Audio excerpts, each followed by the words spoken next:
Welcome. My name is Mario, and we're here today talking Downey with Mario. And Eric.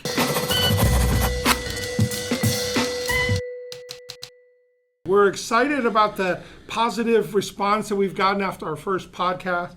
Mark, it's fun because I've been getting some phone calls, text messages, DMs, people who have already watched the first episode, and they've had some really good feedback, some really good comments, some constructive criticism, and it's actually kind of fun to read it. Yeah, it was. It has been fun out there. Mm-hmm. I got some of the same things, and I think it's kind of taken off. I think it's great. I think Downey needed a podcast. I'm really excited for the possibilities, especially our segments that we got. And we've got a lot of responses off of that so far. So and this is fun to do. Yeah, it doesn't. It's not a job. Yeah, we're doing it because we enjoy it. And it comes kind of natural to us. Yeah. So, Eric, what's been happening? Tell us, what do we want to talk about today? It was a busy week. I saw you this week at State of the City. Yes. At the Rio Hondo Event Center. Yes. It was, Wednesday? This whole week's been a blur. It was Tuesday. It was a Tuesday. Tuesday. It was the Dodger game. Early Dodger game. That's right. Our mayor, Claudia Fermetta, was the keynote speaker. What do you think? Well, I thought it was great. First of all, it's always fun when our community gets together there. It was put on by the Downey Chamber of Commerce.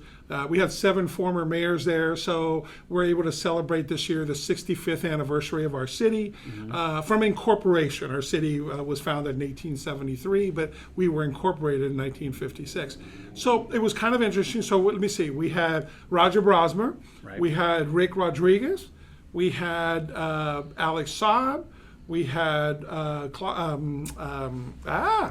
a second. Fernando was there. Fernando Vasquez was there, and we had Blanca Pacheco. And then, of course, with myself and Claudia, made 7 former mayors. So it's pretty cool. It's kind of neat. I love being part of that lineage, if you will.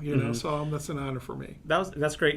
State of the City is always probably my favorite luncheon of the year. It's right up there with the Gangs of Downey luncheon. They're both right up there. But State of the City is always fun. I thought our mayor did a great job of recapping the year, and I think it bears noting that Downey's had a pretty good year. Yeah. It nationally, globally, I don't know. It's been it feels like a bummer, because with the pandemic. Yeah. But here in Downey, all in all, it's been a pretty good year. Yeah. No, I think that, having our own public safety, having our own school district and our local decision making, if you will. So I think it adds a lot. And Downey's always been fiscally responsible. So I'm glad. And I hope that's my biggest concern, is that future leaders of the city continue with what's going on today with people like Mayor Fermetta and so forth. Mayor Fermetta did make one announcement that I really that really kind of caught my attention. She was talking about the Kaufman wing over at the Promenade, and that the city is going to be building an incubator for businesses. I don't know all the details, but it was sounded really interesting. It kind of for that building, if you've ever been there, it's kind of strange. It's historic, so it limits what you can do in there. Absolutely. This sounds like a really creative solution. Yeah. No, it's something that the city has been working on. At the tail end of my administration or my time in office, and that's some of the things we had discussion with, and there's been a lot of reaching out to different people, so I'm glad it's coming together. So the Kaufman wing, I'm glad you brought it up. This isn't the Downey history, but it's right on point.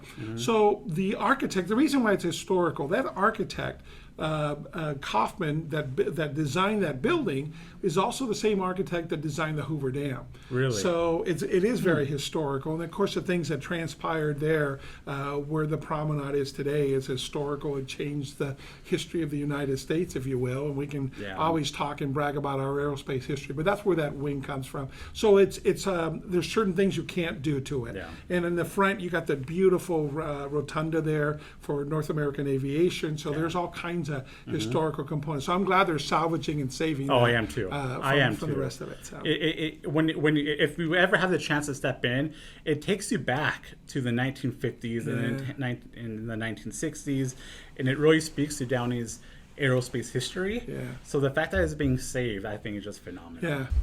So, Eric, I'm glad you brought up that location. Yeah. Listen, I'm not sure that this is the moment we're going to talk about it, but the city of Downey really transformed itself. Very few communities can do what we did.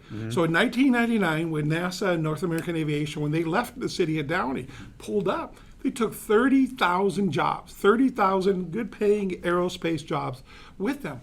So Downey had to kind of reinvent itself. And we had 172 acres. It was a super fun site. It was contaminated land. And it was federally owned, right? It was owned by the federal government. It was owned by the federal government. Right. So we had to figure out a way how Downey can repurpose that and also come up with, number one, you have to clean it up. Number two, you have to do a long-term strategy. And number three, what do we want to do there?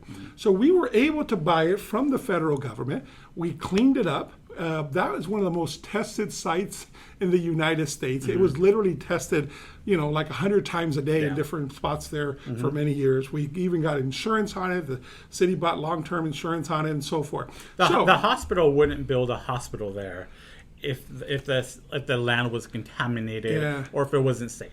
Right. And a lot of the national retailers that came there, like Walmart, they made sure to double check everything and make sure that everything was really tested, and they tested it for many years. So we wanted to figure out, what do you do with this 172 acres? So we said, look, we wanted some high-paying jobs, okay? So we sold the land a little bit cheaper to Kaiser because we wanted them to build the hospital there. They spent $700 million, 4,500 high-paying medical jobs came there from Kaiser.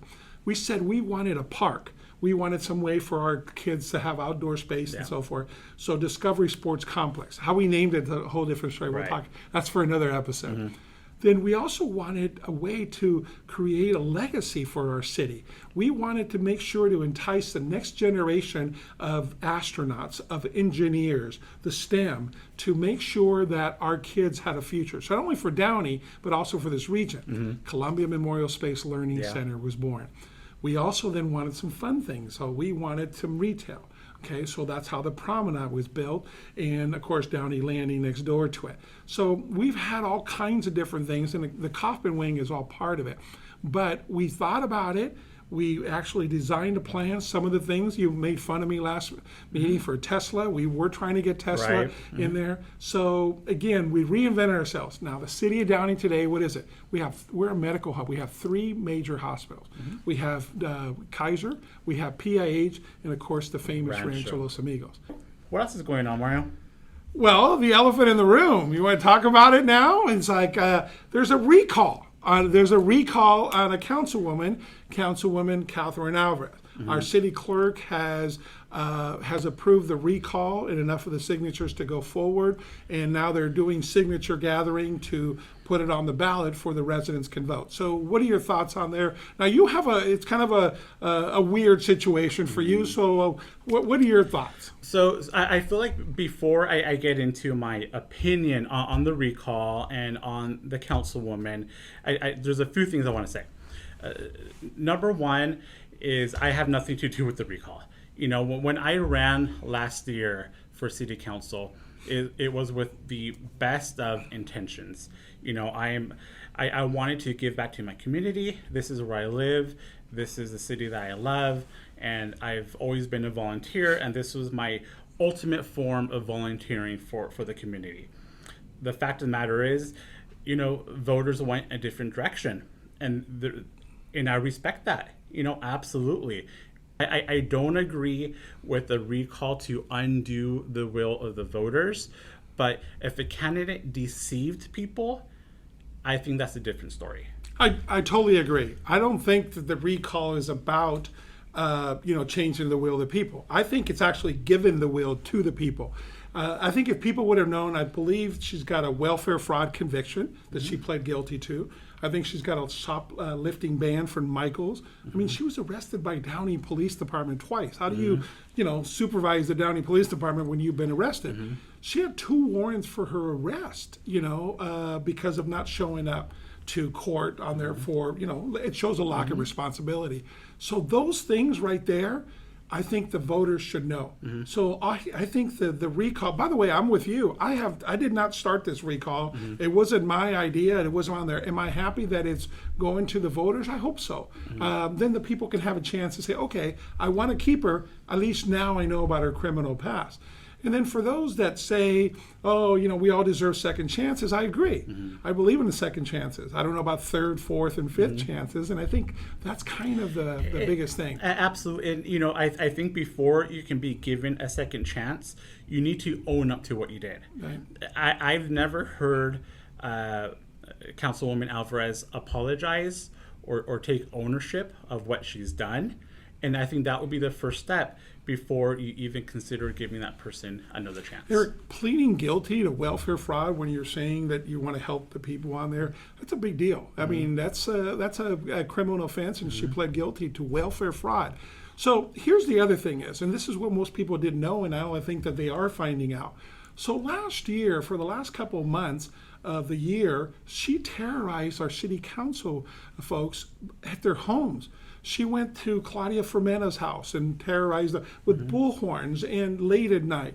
She went to Councilman Alex Saab's house when his 3 little kids inside with the bullhorn. There's some video of her banging the drums and so forth, just unconscionable things. She went to, at 11 o'clock at night, ringing the doorbell and then with bullhorns of Councilmember Rick Rodriguez. It's his home, at his home. He was in the hospital. He was sick and was in the hospital. It was his wife and his granddaughter were there, scared to death, of course. When people are knocking your door at 11 o'clock, they have masks on, and then they're on your front yard with bullhorns on. Unconscionable. And you know what she wanted? She wanted free rent. And she wanted free rent for everybody in Downey and to waive all the loans for everybody's homeowners. Now, again, things that the Downey City Council does not have the authority to do. She obviously knows that because now being on the council for 6 months, she hasn't been able to do that because there's no way. You can't just say, City Council says, no, free rent in the city of Downey. Right. You have the Constitution in front of it. But she was picketing the council people's homes on their and late at night, disturbing the peace of all these residents for something that could not happen. Right. So that's just unconscionable to me. So again, you got to own up to that. And then I heard this, check this out.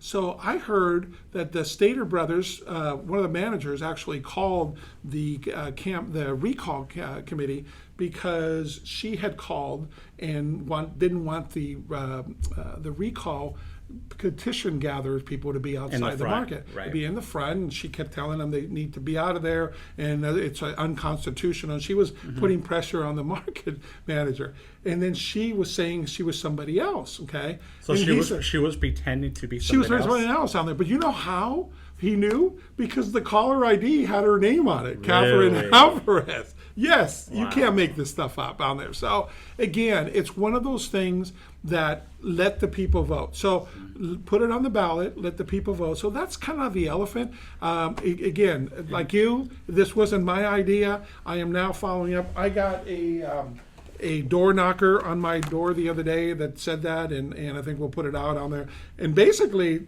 she lied to Downey voters about her criminal record before running city council. Welfare fraud, she pled guilty.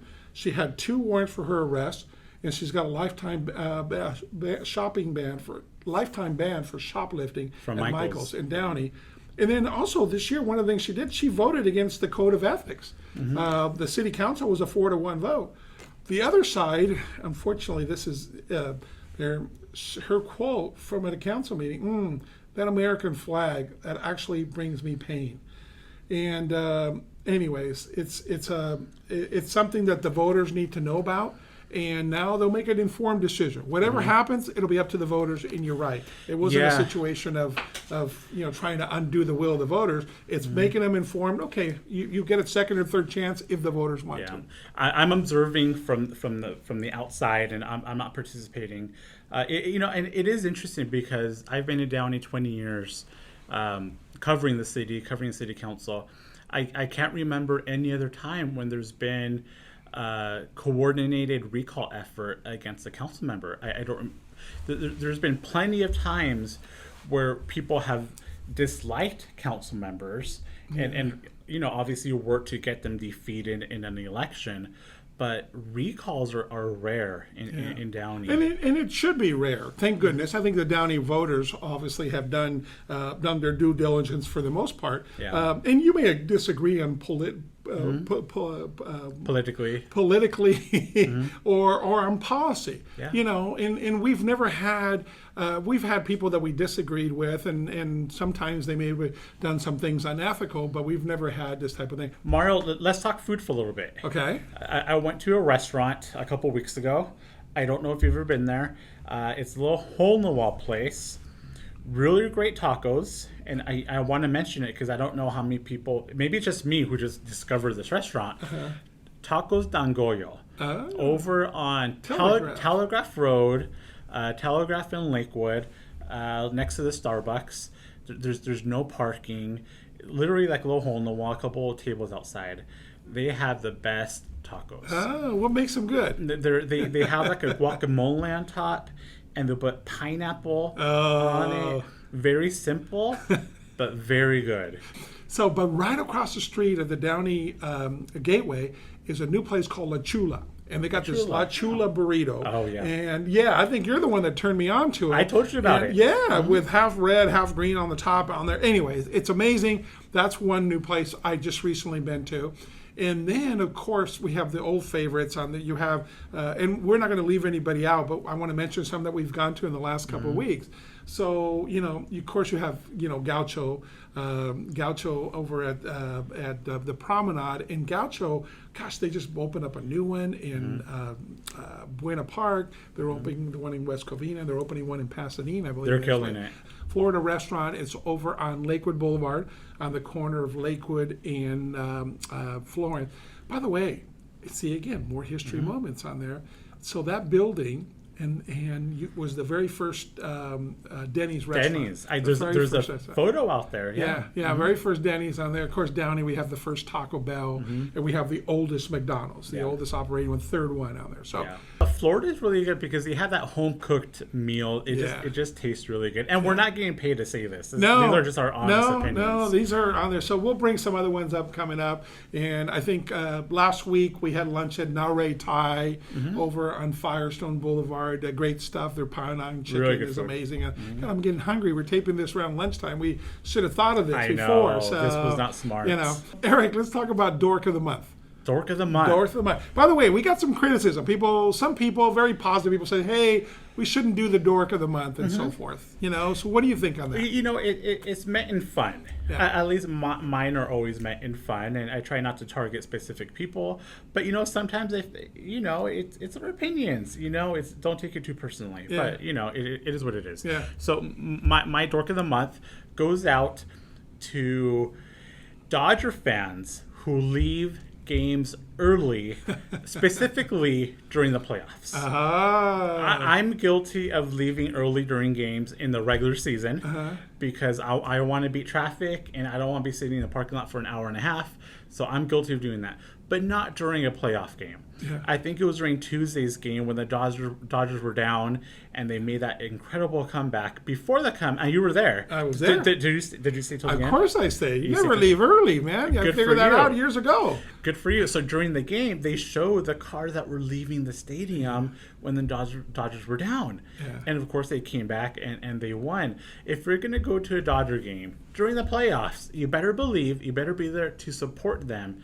And you don't leave until the game is over. All right, that's a good Dork of the Month on there. By the way, I was there. I was there in the bottom of the ninth inning. Chris Taylor home run against the Cardinals, and on this one, against the Cardinals. So I want to ask you, when the Dodgers were playing the Giants, critical series. Obviously, you're a Dodger fan, but there's a member of the Giants, Evan Longoria, Downey boy. Yeah. Did you? And you know him. You know him and his family. I know him and his family really well. So Evan Longoria, Vin Scully said once when he was playing against the Dodgers, and here coming to bat is Evan Longoria, the pride of Downey. Okay, this is from Vin Scully himself. So yes, Evan Longoria played baseball here at West Downey League when I was president. He was on my All-Star team. And then, of course, he was from St. Raymond's, a Catholic school here in Downey, went on to St. John Bosco, and then from there went to Rio Hondo College and then Long Beach State, and that's when it all blew up on there. He just became the superstar. Very nice man, and so forth. I know his mom and dad and his brother and sister. I celebrated his grandmother's funeral, and his dad helped coach my son in DJ. So he's a DJ, local guy. Yeah. So when he hit the home run to beat the Dodgers there, I forgot what game 2 or 3, you know, if anybody had to do it, I'm glad it was Evan. It was hard to cheer against Evan Longoria. There always will be. Right. But, I mean, I'm glad we beat him. And at the end of the game up in San Francisco, when we beat him in that 5th game, there's a photo, there's a screenshot of him kind of hanging his head. In the so dugout. From a personal standpoint, I love Evan Longoria. I'm so sorry on that, but I'm glad that we won. I'm so sorry that he lost. I'm glad he got one game in. He got a moment there. Yeah. He's a great young man, and his family is really nice. So, Pride of Downey, Evan Longoria.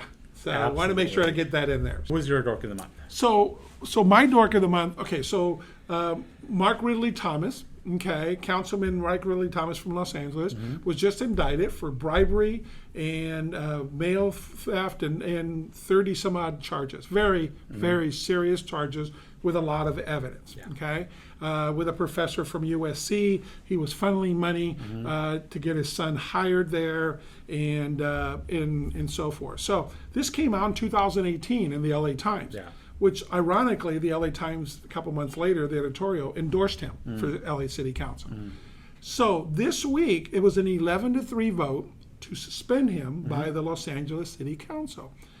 And you laugh, it's an ironic laugh, you don't laugh because it's very serious, that 3 of them got up there and were defending him. One of the council members said, we're basically depriving a 67-year-old man of his income. Mind you, this was for bribery, for self-purpose, self-promotion, and and all these serious federal charges. But we're depriving him. We're not depriving him. Interesting. He deprived himself. But that was one of the comments. Another one was making the point that, listen, in 2018, it had come out in the LA Times that he had done these things. So, and the LA Times endorsed him, and we all endorsed him in this room. And he won election. And so what does that say? We're taking the will of the people, just like we talked about earlier. I couldn't believe the hypocrisy in that. So, well, first of all, you were stupid for endorsing him in the first place if that came out. Number 2, you were all guilty of this. And number 3, are you kidding me?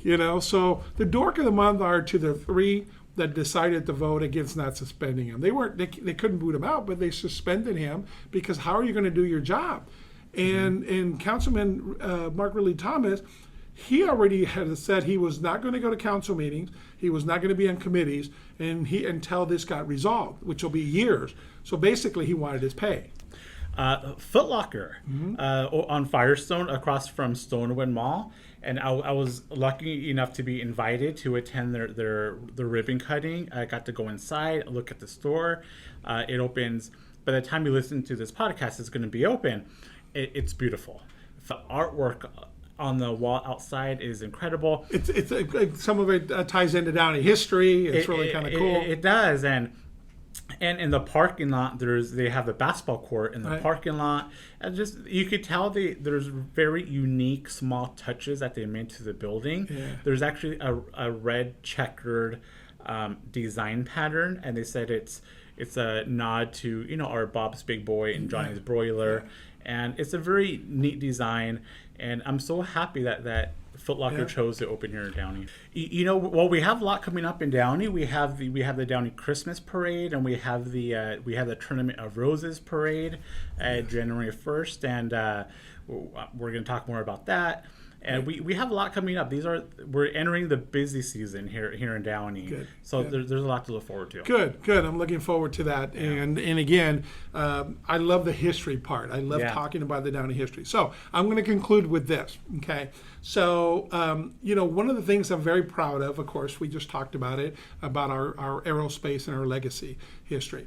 The last words, and I'll end it with this because we are an aerospace city. The last words spoken on the moon by Commander Gene Cerna in December 1972 on Apollo 17 were, "We leave as we came, God willing, we shall return. And that's our episode for tonight. Stay tuned for our next one. We hope you listen in. Look it up on Spotify. Look us up on YouTube. We're on YouTube, Facebook, and Instagram. Yes, and we want to thank our executive producer, Hans Fritz. Did a great job on there, did some graphics. We're going both ways. We're going with the YouTube so you can see us while we're talking, and then, of course, on Spotify so you can hear us. So we welcome your ideas. We welcome your thoughts, and God bless you, and thank you for listening in and tuning in to us. Bye, guys.